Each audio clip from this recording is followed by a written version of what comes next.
بسم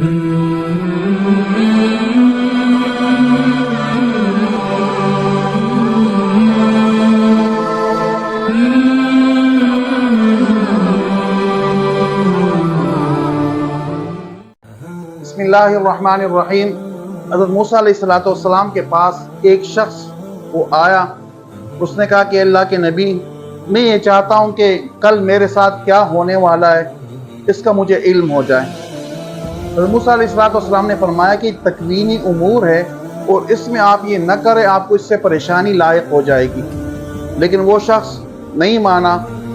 موسیٰ علیہ السلام نے اللہ تعالیٰ کی بارگاہ میں دعا کی کہ اللہ، یہ شخص چاہتا ہے کہ مجھے کل کا پتہ چل جائے کہ کل میرے ساتھ کیا ہونے والا ہے، تاکہ میں اپنے آپ کو پریشانیوں سے اور نقصانات سے اپنے آپ کو محفوظ کروں۔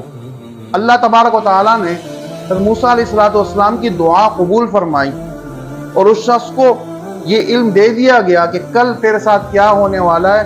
اس کا علم اس کو ایک دن پہلے پتہ چل جاتا۔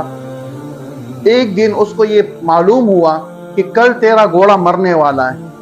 اس نے جلدی جا کر اس گھوڑے کو بازار کے اندر فروخت کر دیا اور بہت خوش ہوتا ہوا گھر واپس آیا کہ گھوڑا خواہ مرنے والا تھا اور اس نقصان سے میں نے آپ کو بچا لیا اور اس گھوڑے کو میں نے فروخت کر دیا۔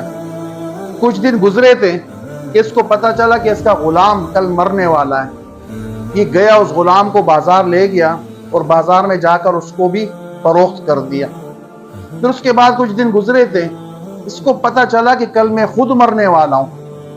یہ روتا ہوا حضرت موسیٰ علیہ السلام کے پاس آیا اور کہنے لگا، اے اللہ کے نبی، میں تو کل مرنے والا ہوں، یہ تو بہت بڑی پریشانی میرے لیے بن گئی۔ حضرت موسیٰ علیہ السلام نے اللہ تعالیٰ کی بارگاہ میں عرض کی تو اللہ تعالیٰ نے فرمایا کہ دیکھیں، اس کو منع کیا گیا تھا کہ جو آئندہ کا علم ہے، یہ انسان کو اگر پتہ چل جاتا ہے تو یہ مشکلات سے دوچار ہو جاتا ہے۔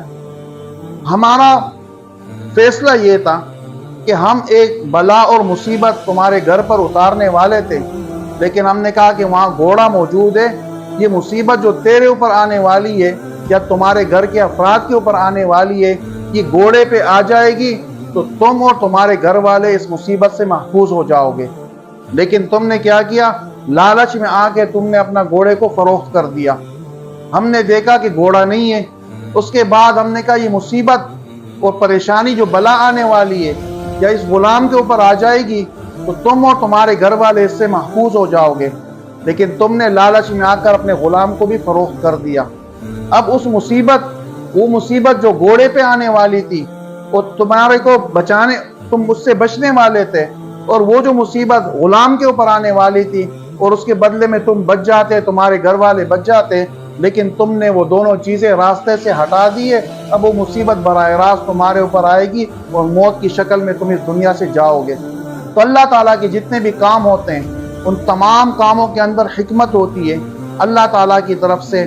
بسا اوقات انسان سمجھتا ہے کہ میرے اس کام کے اندر تو مجھے نقصان ہو گیا، میں فلانی چیز کا نقصان ہوا، مجھے اتنا بڑا لاس ہو گیا، لیکن حقیقت میں اللہ تعالیٰ کوئی بڑی مصیبت اور بڑی پریشانی سے انسان کو بچانے کے لیے کوئی چھوٹی مصیبت یا پریشانی اس پر لا دیتے ہیں، جس کی وجہ سے وہ بڑی مصیبت سے اور بڑی پریشانی سے بچ جاتا ہے۔ اللہ تعالیٰ ہمیں اللہ رب العزت کے جو فیصلے ہیں اس پہ رضا بالقضاء والا جذبہ اللہ رب العزت ہمیں عطا فرمائے۔ وآخر دعوانا ان الحمد للہ رب